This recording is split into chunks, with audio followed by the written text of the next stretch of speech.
que arde, ¿no? Sofi, buenas tardes. Hola Hugo, ¿cómo andás? ¿Todo bien? Bien, también, por suerte.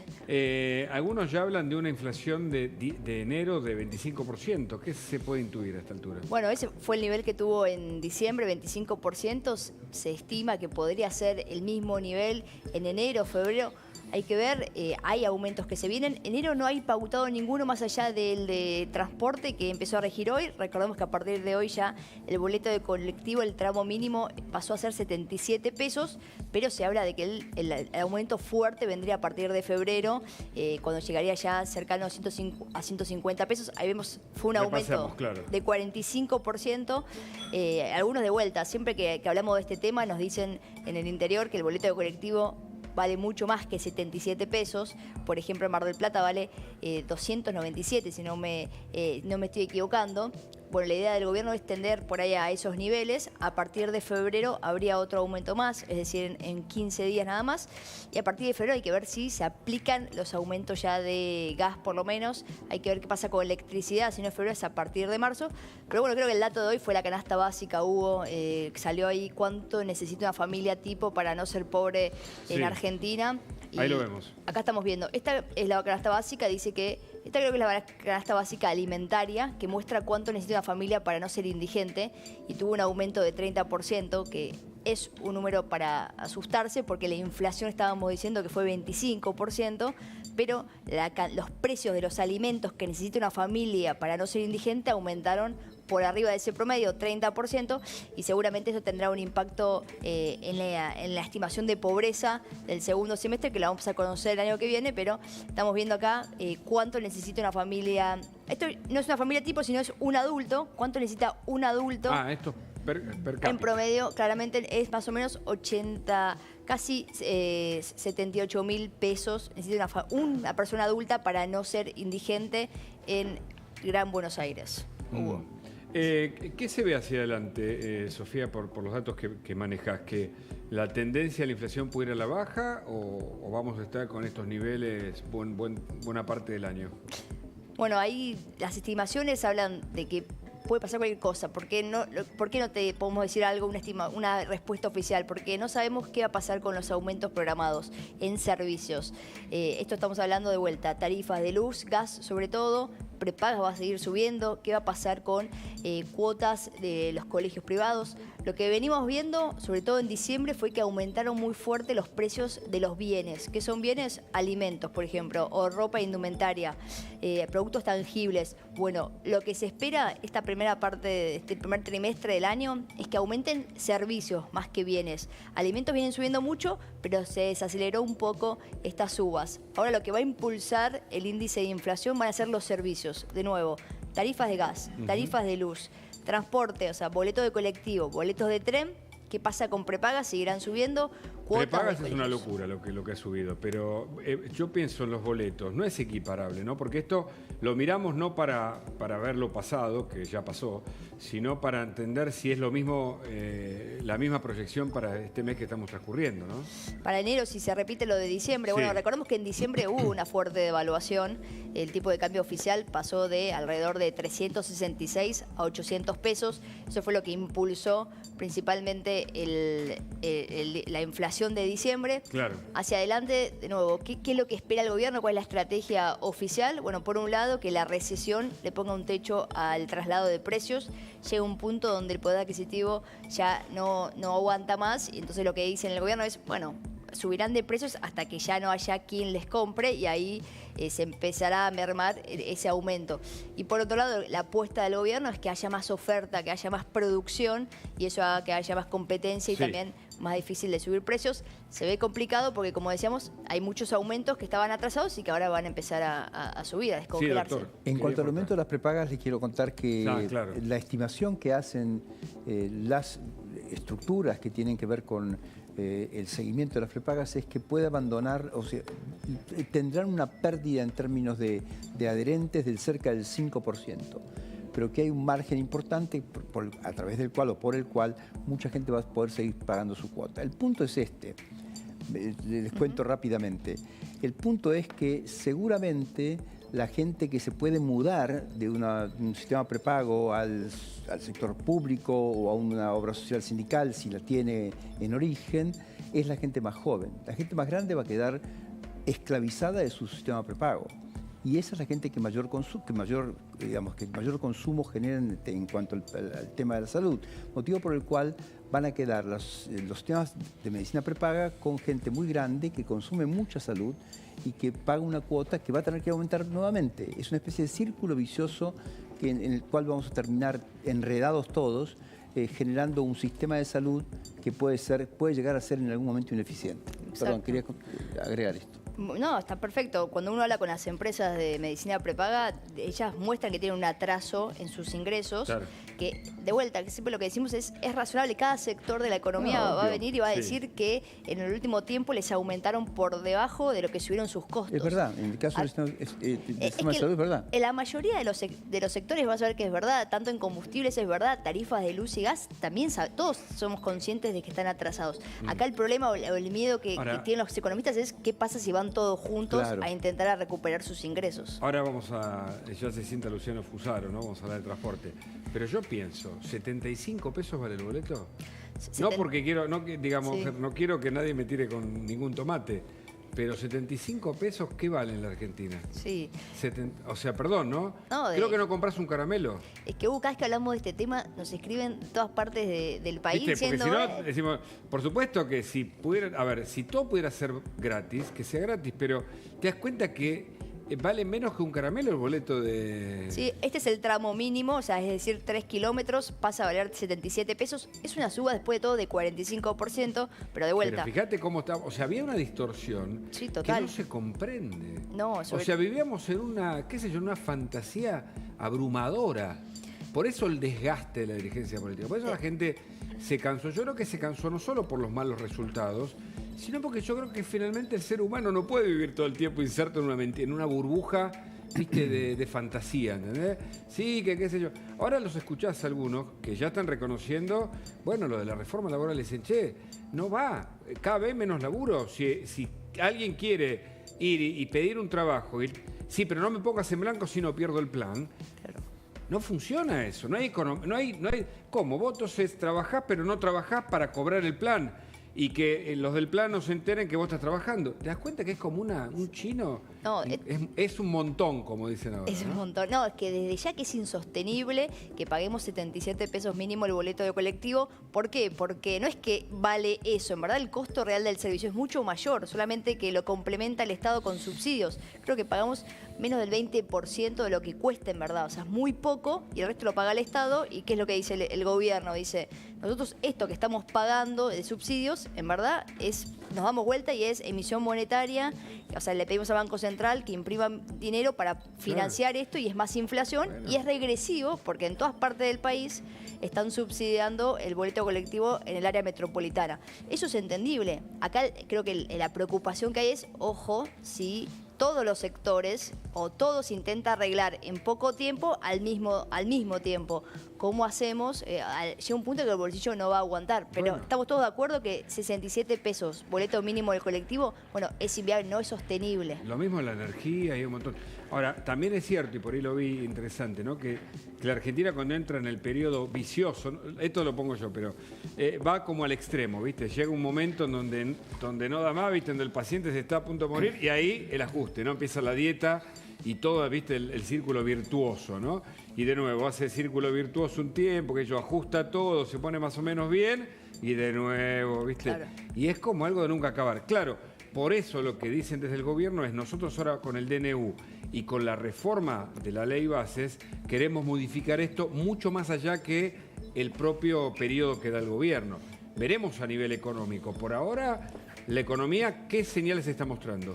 No, hay síntomas de recesión, claramente. Sí. Se empieza a notar que los aumentos de precios, que de vuelta, como veníamos diciendo, muchos sectores dirán, era necesario, por ejemplo, combustibles, el precio de la nafta y el gasoil aumentaron en 2 meses 155% los precios. Ellos vienen y dicen, estaban atrasados. Bueno, eso se empieza a ver que la demanda por el combustible está cayendo. Ya hay algunas proyecciones que dicen que en diciembre cae más de 10%, o sea, las ventas de nafta y gasoil. Algunos dicen, en las ciudades fronterizas, las que están cerca de Chile, de Uruguay, cae hasta 20% las ventas, porque claro, ¿se acuerdan que antes los vecinos, nuestros vecinos cruzaban a Argentina a cargar combustible porque era mucho más barata? Bueno, eso se frenó un poco, ya empieza a ser parecido a los mismos valores que tienen en sus países. Correcto. Así que es una buena noticia, pero de vuelta, es un síntoma de que, ojo, la nafta, el combustible, todo va a empezar a caer las ventas. Vamos a entrar en un momento de recesión por este sinceramiento, reajuste de precios. Sumamos a Luciano Fusaro, vicepresidente de la Asociación Argentina de Empresarios del Transporte Automotor. ¿Qué tal, Luciano? Gracias por la visita. ¿Qué tal? Buenas tardes. Bueno, acá veo un comunicado, no sé, un X, un Instagram, que dice, proyectamos un costo de boleto en el AMBA de 1.500 para marzo. Bueno, eso sí que es aumento, ¿no? En este caso. Sí, nosotros ahí lo que hacemos es proyectamos no lo que va a valer el boleto, lo que va a pagar la gente, sino lo que cuesta realmente. Nosotros siempre hacemos mucho foco en lo que cuesta mover un pasajero hoy en el AMBA, con todos los recientes aumentos que hubo del gasoil, la devaluación que impacta en los repuestos y el mantenimiento de las unidades. Y si proyectamos las propias estimaciones oficiales de inflación para los próximos meses, estimamos que ese costo que nosotros habíamos estimado en 800 pesos en el mes de diciembre puede llegar tranquilamente a 1.500 en marzo, considerando además que se abrió una paritaria con la UTA, con el Gremio de Trabajadores del Transporte, que representa la mitad del costo del transporte. Y si nosotros consideramos las pretensiones, digamos, salariales, que si bien están en negociación, pero si las tomamos así como están y consideramos la inflación proyectada, 1.500 pesos puede ser tranquilamente el costo proyectado para el mes de marzo. Viene un chico y le dice, no entiendo esto del transporte, ¿me explica? ¿Hoy vale 800 o 900? El costo es 800 pesos. 800. Sí. ¿Cómo se paga ese costo? Ese costo hoy en día, el usuario, excepto el aumento que se dio en el día de hoy, pero hasta ayer el usuario estaba pagando solamente 40 pesos promedio, menos del boleto mínimo por todos los descuentos que hay. El Estado Perdón, no sé aportaba... cuánto es 40, pero ¿es el 10%? Menos del 10%. Menos el 5% del costo. El 5%. El 5% del costo. Claro, el 5%. Después el Estado estaba aportando unos 400 pesos, con lo cual entre tarifa y subsidios estamos en 450 aproximadamente, y hay un déficit de 350 pesos que no lo pagan ni los subsidios ni la tarifa. O sea, entonces vamos de nuevo. 40... boleto promedio. El pasajero. 500 el Estado. 450. 450, ¿qué más? 450 entre tarifa y subsidios tenemos ahí. Y después falta. Y después hay 350 hasta llegar a los 800. ¿Que lo paga quién? Que no nos paga nadie. ¿Cómo no lo paga nadie? ¿Cómo no lo paga? Y no lo paga, digamos, es la parte del costo que no lo cubren ni los subsidios ni la tarifa, porque recordemos que la tarifa estaba congelada desde agosto y los subsidios están congelados desde septiembre. Entonces toda la inflación de octubre, noviembre y diciembre es lo que genera esa brecha hasta llegar a los 800. ¿Ahora van a pérdida las empresas? Hoy las empresas están trabajando a pérdida, lo que hacen básicamente es comerse el capital y con eso, digamos, cubren los gastos corrientes. Por eso en el mes de diciembre hubo un deterioro en los servicios, se perdieron 30% de frecuencias, que eso se pudo resolver. Afortunadamente hemos tenido conversaciones con el Ministerio de Infraestructura, anticipó subsidios y eso, sumado a la baja natural por estacionalidad en verano, nos permite normalizar los servicios. Ahora, pero obviamente, Fusaro, esto es hasta acá, vamos para adelante. ¿Cómo va a ser ahora? Sigamos en 800 teóricos. El pasajero paga 75, de nuevo faltan... Claro, hoy, por eso, 7.25. Pasar de 52 pesos el mínimo a 77 implica haber agregado un boleto promedio de 20 pesos más. Nada. Cuando el déficit es de 350, por eso las magnitudes son muy grandes. Indefectiblemente lo que se va a necesitar es incrementar la cuenta de subsidios, porque de lo contrario, y eso es lo que nosotros señalábamos, si se trasladase todo el efecto de la inflación directo a la tarifa, estaríamos hablando de un valor de boleto muy difícil de pagar. Perdón, no, estos 800 pesos, para tener una idea de qué costos reflejan, es salarios. Eso es salario, renovación gasoil, de material rodante, el gasoil, que suele ser el 20% del costo total, la mano de obra es la mitad, y entre mano de obra, repuestos y gasoil está el 80% de una estructura de costo típica de una empresa de transporte. Ahora, ustedes cuando le plantearon esto al gobierno, ¿el gobierno qué les dice? El gobierno entiende y acepta la realidad desde el momento en que esta estructura de costo que determina los subsidios no se actualiza del mes de septiembre. Solamente en diciembre hubo una devaluación del 100%, un fuerte impacto en el costo del combustible. Por eso se abrió una mesa de trabajo con las autoridades de transporte para revisar todos los números y lo que está mal, obviamente, corregirlo. Está bien, pero todavía va a seguir, el gobierno va a seguir pagando subsidios. Exactamente. ¿Hasta por ahora, cuándo? digamos, no hay una fecha, digamos, Sí lo mencionó, creo que el ministro Caputo en el mes de diciembre habló de una reducción del 35% el primer año de los subsidios y una quita total en 3 años. Eso no está claro si va a seguir así porque entendemos que hay conversaciones que se están dando en este momento. ¿Y solo en el AMBA está subsidiado el transporte o en el resto, en algún otro sector, en otras ciudades del país también? En el interior, en la mayoría de las ciudades del interior también, lo que pasa que en el AMBA la proporción es muy alta. Estamos hablando de 90% de subsidios, adicional al atraso que no lo reconoce ni la tarifa ni el subsidio. Por eso es tan barata la tarifa en el AMBA, ha quedado a valores muy atrasados y eso tiene un impacto en la operación. Yo me acordaba de los subsidios en el transporte de carga, por ejemplo, que lo que abaratan y permiten es justamente que la economía de un país funcione, me refiero sobre todo al transporte ferroviario especialmente, pero que lleguemos a un subsidio tan alto de la tarifa del transporte. ¿Usted ha estudiado esto a nivel mundial o qué pasa en otros países? ¿Existe esto? Sí, en la mayoría de los países hay subsidios. Okay. Lo que no encontré es una proporción tan alta de subsidios. Cuando nosotros hablamos, por ejemplo, incluso en Sudamérica, no nos vayamos a Europa porque es más caro todavía, lo normal es que la tarifa técnica, que nosotros la llamamos entre subsidio y lo que paga el pasajero, esté en alrededor de $1 o más. Por eso cuando nosotros hablamos de 800 pesos empiezan a ser valores internacionales también porque los costos en Argentina están en un proceso de liberación los precios y eso hace que los costos converjan hacia esos valores. El subsidio que sí se mantiene, que creo que la idea del gobierno es mantenerlo, es el de que cuando uno se toma un segundo colectivo, un segundo transporte dentro de las 2 horas, ya el segundo lo paga con un 50% de descuento y a partir del tercero hasta creo que paga el 25% del costo del pasaje. Eso la idea es que el que vive más lejos del lugar de trabajo, bueno, esté subsidiado, que también pasa en otras ciudades del mundo, ese tipo, pero es un subsidio ya focalizado, no generalizado a cualquiera. Hay gente que no necesita, que puede pagar un boleto colectivo más cercano a 300 pesos que 77. Sí, esos subsidios que son lo que se llama Red Sube para los segundos y terceros viajes, lo que nos han informado es que van a continuar esos descuentos, igual que el atributo social para los jubilados, beneficiarios de AUH, etc. Una alternativa podría ser la siguiente: el gobierno le carga a la gente en la SUBE y la gente usa la SUBE como quiera y usted los deja sin subsidio.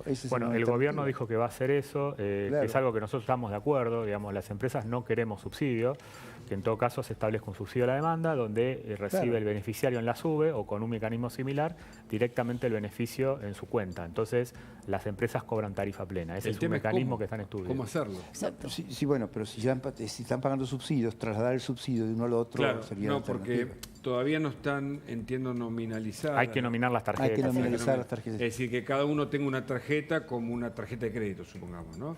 O una tarjeta... Hay tarjetas sociales, ¿no? La Guacha. Sí, o la SUBE, que el número esté asociado con un DNI, tal vez. Sí. La tecnología debería estar. En algún momento se hizo, pero hubo mucha desconfianza, porque te seguían, ¿te acordás? Creo que teóricamente te seguían, no sé, y todo eso, ¿no? Claro. El problema son los tiempos, me parece. El gobierno quiere reducir los subsidios lo antes posible para mostrar un sendero y, sin embargo, esto debe llevar tiempo también de implementar. O sea, la buena noticia que damos, perdón por, digamos, es que finalmente a 800 que vale el costo, esto va a llegar finalmente al bolsillo de cada uno, pero en 3 o 4 años. Esto es lo que podemos decir ahora, ¿no? Exactamente. O sea que no hay una modificación inmediata. El gobierno entiende que el costo social no puede ser absorbido por la población y entonces dará un subsidio a través de la SUBE, como sea, pero sin que el costo llegue a ese valor, porque evidentemente para pagar el costo de un boleto, $1, ¿no? Como está hoy 8.60, el dólar oficial, se necesita otro tipo de salario, ¿no es cierto, Sofía? Tal cual. Otra cosa que vimos en el último tiempo es que el boleto de SUBE, del subte, que depende de la Ciudad de Buenos Aires, ese sí vino aumentando en el último tiempo. Y antes eran más parecidos los valores entre el boleto del subte y del colectivo, también para que no todo el mundo vaya a un servicio y al otro, pero en los últimos meses la brecha aumentó bastante. Claro, y cuando esa brecha aumenta, obviamente mucha gente opta por el colectivo, entonces también genera alteraciones en el flujo de pasajeros. Digamos, esto de que las empresas se están descapitalizando, me hizo acordar, perdón, ¿no? Al sistema de remise que ya no, creo que prácticamente no existe cuando uno hablaba, bueno, ahora hay otros sistemas, ¿no? Otras aplicaciones, pero uno siempre pregunta de curioso nomás, bueno, ¿te va bien con esto en el viaje mismo? ¿Te va mal? Y muchos te hacen las cuentas porque lo tienen más claro que nadie, lo que ganan, y algunos, como siempre pasaba con los taxistas también, decían, y yo aparto todos los días tanto para amortizar los costos del auto, ¿no? Para finalmente cambiarlo a fin de año, cada 2 años. Esto es lo que están perdiendo las empresas, dice usted. Claro, por eso, para tomar un ejemplo, en 10 años, la antigüedad promedio de los colectivos en el AMBA pasó de 3,5 años a 7. Tenemos más de 4.000 vehículos que ya pasaron los 10 años de antigüedad, que en condiciones normales deberían haber sido ya renovados, pero obviamente por toda esta crisis financiera que viene de hace bastante tiempo y se agravó, especialmente después de la pandemia, el gobierno lo que establece son prórrogas normativas para que la antigüedad se pueda prorrogar hasta los 13 años. Me acuerdo que obviamente el último de los paros grandes fue por eso, sí. Porque le exigían a las empresas que cambiaran las unidades y las empresas no podían cambiarlo, entonces lo que se hizo, el gobierno prorrogó y entonces tenemos colectivos más viejos. Exactamente. El impacto que eso tiene en seguridad y también medio ambiente por la contaminación. Entonces, hay ahora menos frecuencias, dijeron que el problema es que en diciembre hubo menos frecuencias de colectivos, pero me decían que hoy también, en enero, también están viendo menos colectivos. Sí, en enero hay una cuestión que es estacional, normal y habitual. Pensemos que no hay clases, hay gente de vacaciones, mismo el personal de las empresas está de vacaciones, entonces hay una merma, lo normal es un 20% menos de frecuencia. El problema que tuvimos en nosotros en diciembre, que sin ser temporada baja, digamos, hubo una quita del 30% de la última semana porque las empresas se les hacía imposible hacer frente a los aumentos del gasoil con un ingreso congelado. Eso fue lo que, bueno, después nos juntamos con las autoridades de transporte, hubo un anticipo de subsidios a cuenta y con eso se pudo sobrellevar la situación. Pensaba, ¿no? ¿Qué pasa en las economías donde interviene tanto el Estado? Basta con ir a Cuba, el transporte público es viejísimo y en general, digamos, ¿no? El parque automotor lo mismo, ¿no? Sí. Para ir pintando también el escenario. O te doy otro ejemplo, por ejemplo, sin ir más lejos, en Santiago de Chile hay un proceso también de cambiar los colectivos que sean con electricidad. Que también lo bueno que tienen, hasta son más silenciosos. Digo, no solo el impacto que por ahí tienen en medio ambiente, sino también que son más silenciosos y son más modernos. O mismo ni hablar de la red de subtes en Santiago de Chile, cómo creció y en Argentina se estancó, siendo que Argentina fue la primera ciudad de América Latina en tener subte. Eso es también... Está alineado, ¿no es cierto? Está alineado de que la falta de inversión, la falta de incentivos para que el sector privado invierta con acá los autos congeladas. eléctricos no tendrían dónde cargarlo, hay 2 o 3 lugares nada más, me parece. Hubo algún proyecto de traer ómnibus eléctricos, ¿no? Sí. En época de Macri. Sí, lo que pasa es que hoy estamos muy lejos, lamentablemente. Mencionaste el caso de Chile. Es utópico. Chile tiene la segunda flota de buses eléctricos, creo que la más grande fuera de China. Nosotros lamentablemente estamos ya un bus diésel es prácticamente imposible, mucho menos un eléctrico. La verdad que los costos se han hecho muy inaccesibles, considerando que son lugares donde la tarifa se paga $1 y para nosotros ni un que dólar hablar de la es seguridad utópico. de los colectivos. Fusaro, se queda un ratito, tenemos algunas preguntas más, sobre todo como servicio hacia la gente. Tenemos una información urgente, por favor.